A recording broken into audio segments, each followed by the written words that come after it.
जय हरी. एकादश स्कंद भाग 32. आपण आदर्श भक्त किंवा उत्तम भक्त याच्याबद्दल पाहतोय. हा उत्तम भक्त स्वतःला देह मानत नाही, तर स्वतःला आत्मस्वरूप मानतो. मग आत्मा कधी मरतो का? नाही. आत्मा जळतो का?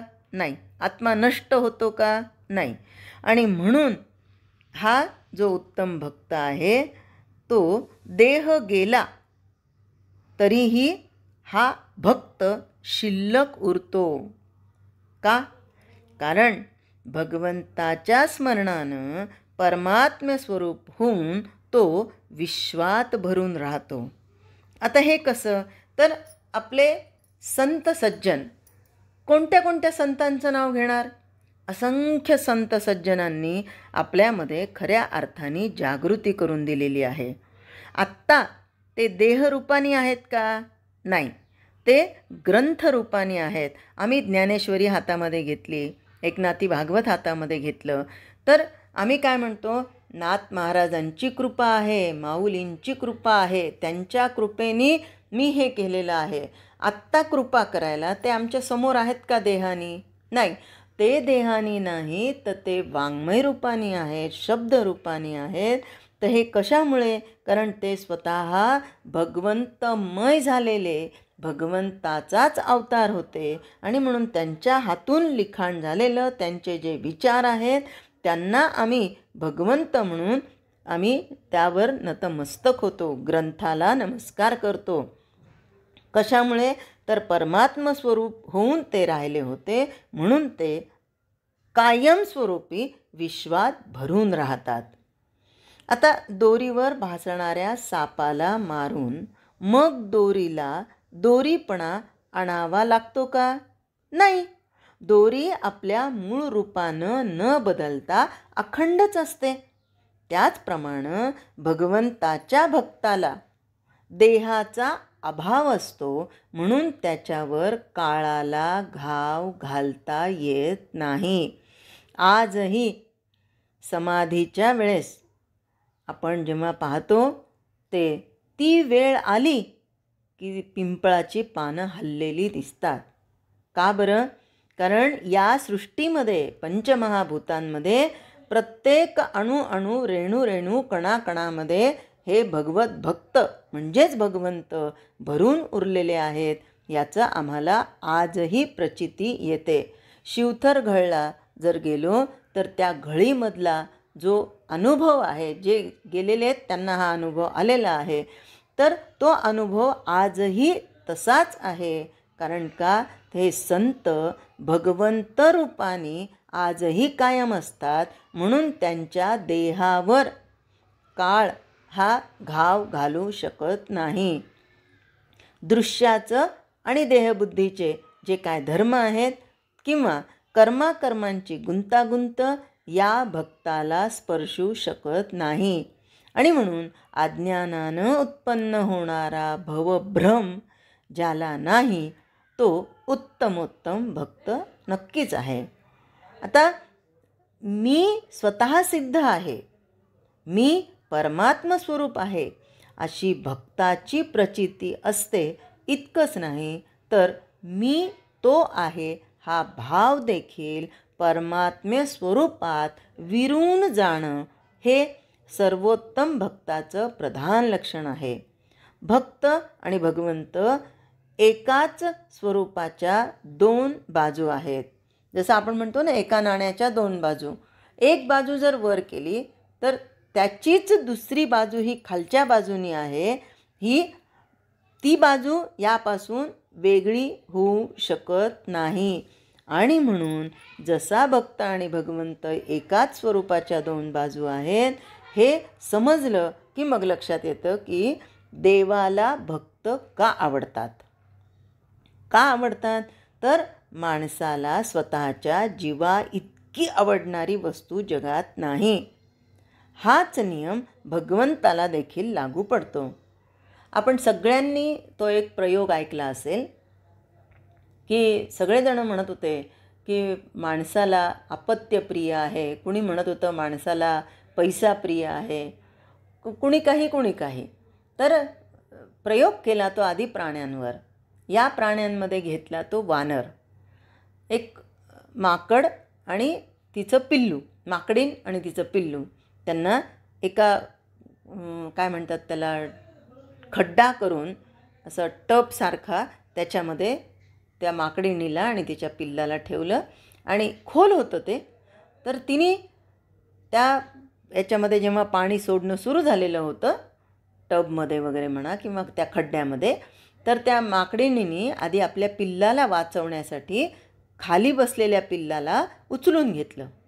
नंतर जसं जसं पाणी वाढवत होते शास्त्रज्ञ, तसं तसं त्या पिल्लाला उंच उंच उंच करत होती.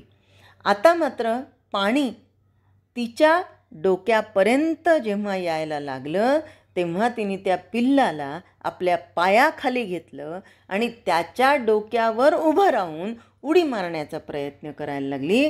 तेव्हा शास्त्रज्ञांनी हा निष्कर्ष लावला की प्रत्येकाला, प्रत्येक, मग तो नर असो वा नर असो, स्वतःच्या जीवाइतकी आवडणारी वस्तू जगात नाही. आणि म्हणून भागवतामध्ये श्रीकृष्ण परमात्मा जेव्हा गोकुळ सोडून मथुरेला गेले होते, आता मथुरेला कंसाचा उद्धार झाला आणि उग्रसेनाला मुक्तता केली, देवकी आणि वसुदेवांना भेट झाली, त्यावेळेस ते नंदबाबांना जे बोलतात ते वाक्य इथे आठवण्यासारखं आहे. ते नंदबाबांना हात जोडून म्हणतात, बाबा, आपण दोघांनी, म्हणजे मैया आणि आपण दोघांनी आमच्यावर स्वतःच्या जीवापेक्षाही जास्त प्रेम केलेलं आहे, स्वतःच्या देहापेक्षाही जास्त प्रेम केलेलं आहे. आणि म्हणून इथे नाथ महाराज सांगतात की माणसाला स्वतःच्या जीवा इतकी आवडणारी वस्तू जगात नाही. हाच नियम भगवंताला देखील लागू पडतो. कसा? तर वासनेनं आणि अभिमानानं जीव भगवंतापासून बाजूला सरकतो.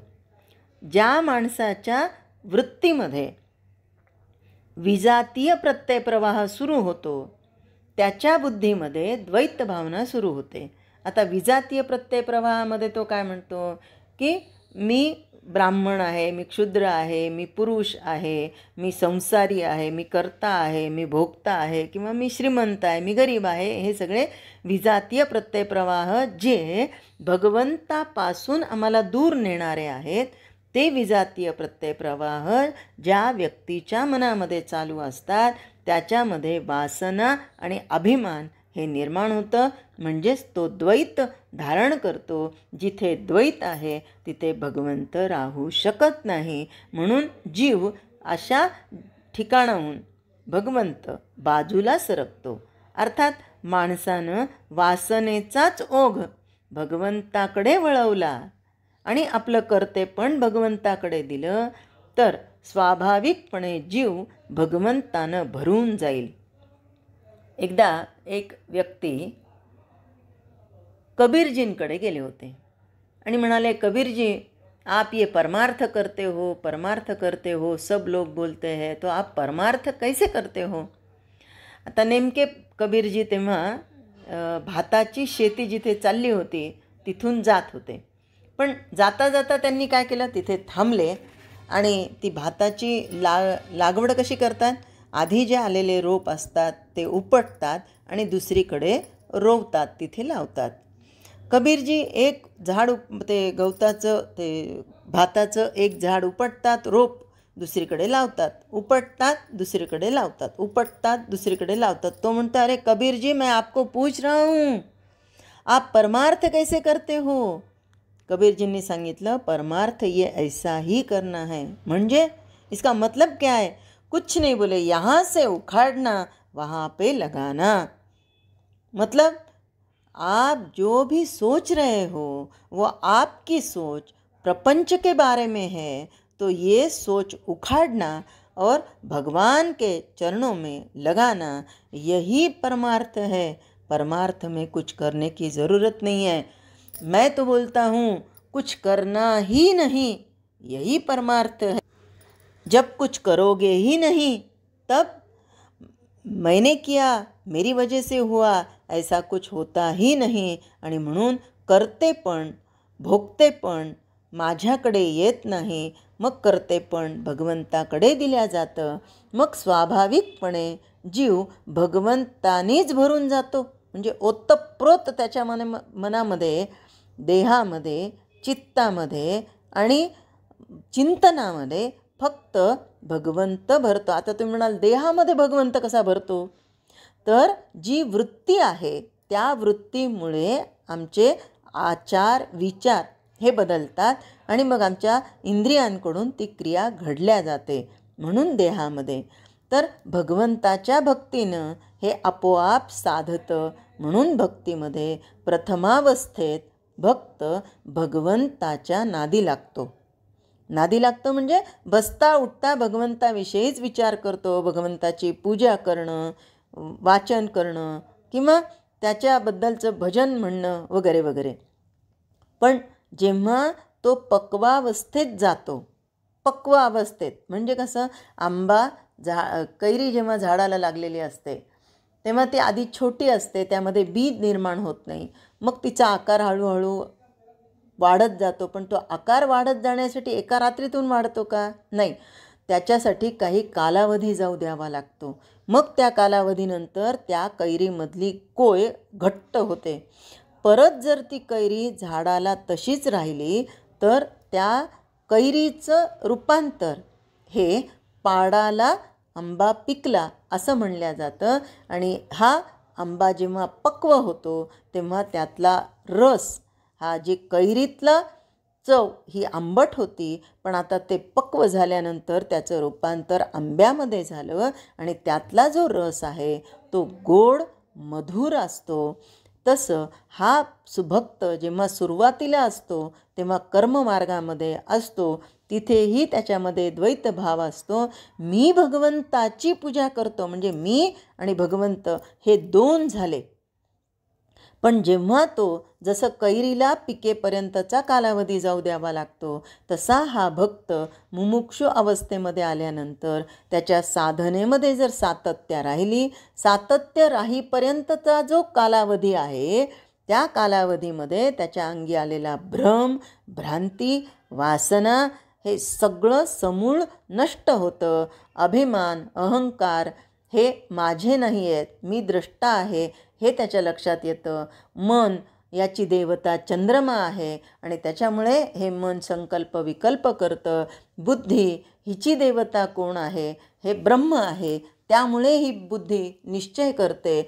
अहंकार अभिमान निर्माण करतो, याची देवता रुद्र आहे हे त्याच्या लक्षात येतं. आणि मग तो हे सगळ्या गोष्टी भगवंताशी समर्पण करून टाकतो. म्हणजेच तो पक्व अवस्थेमधला भगवंताचा भक्त आता आपला अहंभाव भगवंताच्या चरणी आपणहून वाहून टाकतो. म्हणजे बळी दिल्यावर भक्ताची देहबुद्धी अंतर्धान पावते आणि मग आपल्या देहात आपण स्वतः नसून भगवंतच आहेत अशी त्याची साक्षात प्रचिती त्या भक्ताला येते.